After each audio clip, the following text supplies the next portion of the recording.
If there is one practical thing that Democrats can do right now that would help them regain power, it's never speak to Trump in person. No, I'm kidding. That's stupid.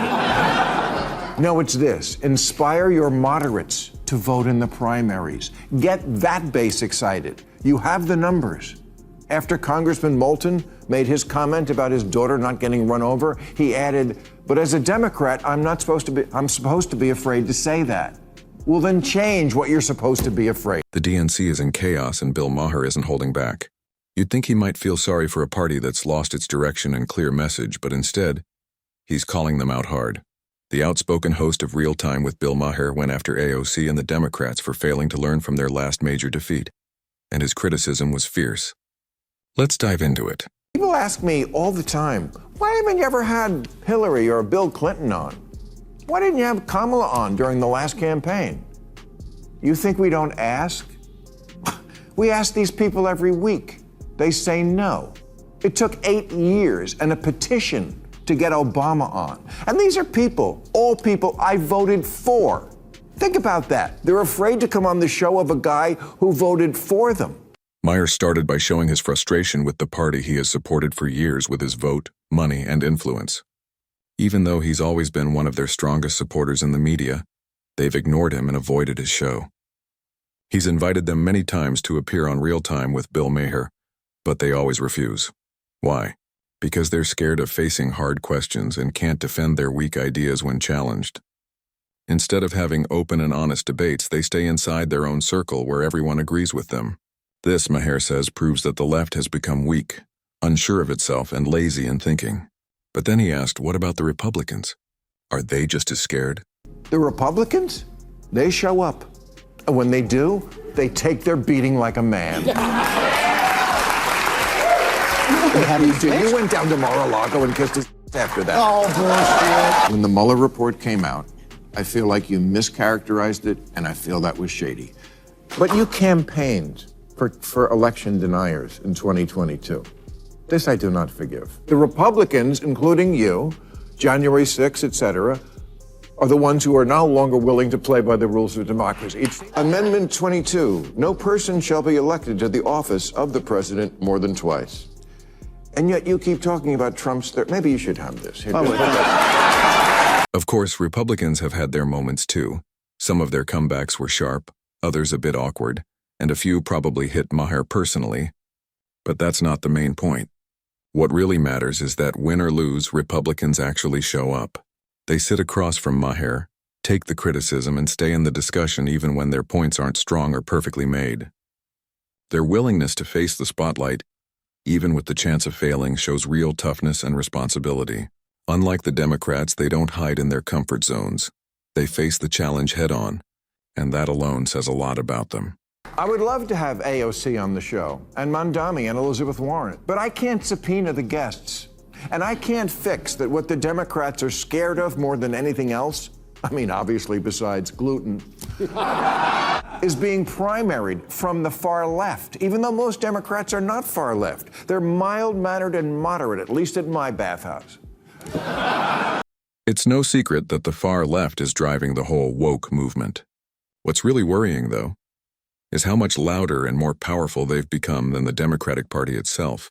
Instead of standing by their own principles, the party gives in to every demand, no matter how extreme it is.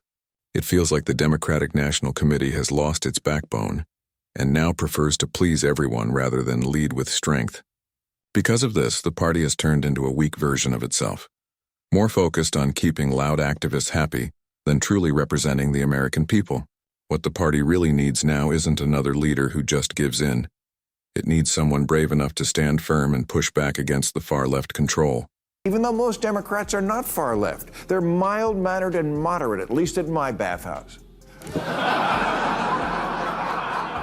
If there is one practical thing that Democrats can do right now that would help them regain power, it's never speak to Trump in person. No, I'm kidding. That's stupid.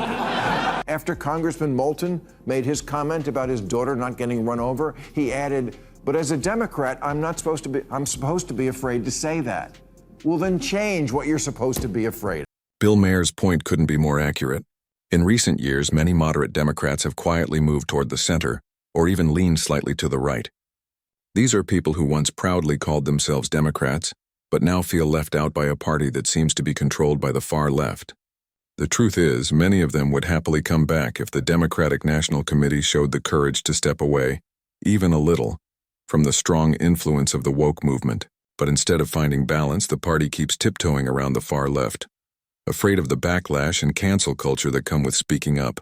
Until the DNC decides to break free from this extreme influence, moderates will stay away, and the party will remain trapped in a cycle of fear and constant appeasement. Do you think that he would have the power and influence to be able to, like, usher in socialism? He definitely has the power and influence to elect J.D. Vance or whoever is the Republican candidate next time. It is a walking commercial for the Republican Party nationally. I think the Republicans are going to... When you let the Democrat socialists, and now they're actually calling themselves socialists, when you let them take over a major American city, this is what you get. Let's put this in simple terms.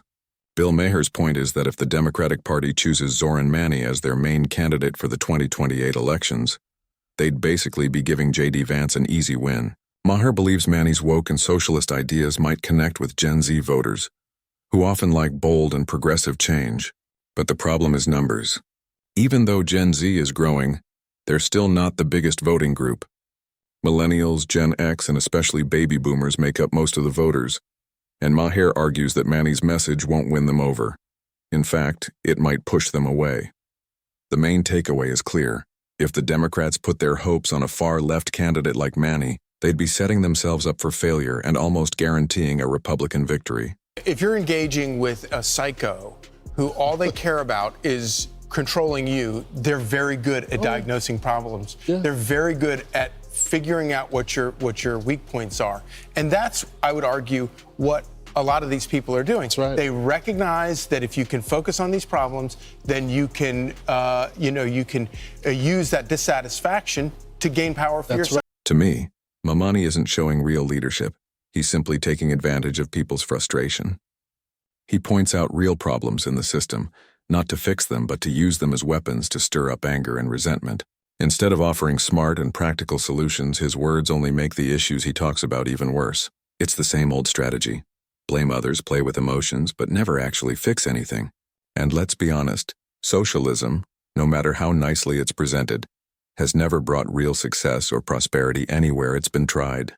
Still, many young voters who haven't experienced or studied its failures are drawn to Mani's promises. They see his ideas as progress but ignore the serious risks like a weak economy, fewer personal freedoms, and more division. Mani isn't leading people toward real change. He's selling a dream that history has already proven to be dangerous. And while many young people cheer for him, they're not asking the tough questions they should. This must be horrible for a guy like you, who you spent your whole life talking about how government tries to do too much, which it does, and spends too much. And here you have Trump, who is the Republican, who is aggrandizing more power than anybody, as we just talked about. And on the other side, you have the guy running in New York, Mandami, right? Okay, who's like a straight-up communist.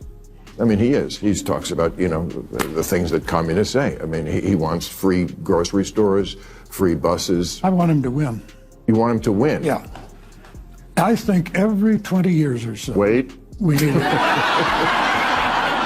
every 20 years or so, we need a conspicuous, confined experiment with socialism so we can crack it up again.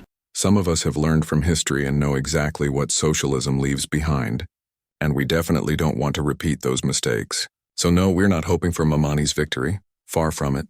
What we really hope is that more Democrats realize before it's too late how much damage his leadership could cause if he ever came to power. The warning signs are already right in front of us. Ideas that sound good in theory but fail in reality. Promises that stir emotions but weaken the economy and threaten freedom. What we truly want is clarity. Clarity for voters to see beyond catchy slogans and smooth speeches, and to understand the serious long-term harm hidden in Mani's message. If Democrats truly care about the future of their party, they need to stop him at the ballot box before he leads it toward disaster. Socialist slogan used to be, workers of the world unite, you have nothing to lose but your chains. The new socialist slogan is, trust us, this time it won't be a mess. So Yeah, when the post-war Labour government in Britain was about to get started, one of their leading lights was a socialist named Nurian Bevan. He said, what could go wrong? He said, we have a nation bedded on coal, surrounded by fish. It would take an organizational genius to have a shortage of either. In 3 years, they had a shortage of both. That's so. On paper, socialism can look appealing, a perfect world where everyone shares equally and no one is left behind. But in reality, it has always turned out to be much worse than capitalism. At least with capitalism, even though it's not perfect, hard work, creativity, and persistence can actually lead to success. You have the chance to build something, earn what you deserve, and create a better life for yourself and your family. Socialism, however, turns that promise upside down. In practice, it becomes a system where the idea of equality is just a cover for those in power to take control. The elite end up with most of the benefits, while regular people, no matter how hard they work, are left with very little. The result isn't fairness, it's stagnation, frustration, and poverty disguised as progress. History has shown time and time again that socialism doesn't free people. It traps them.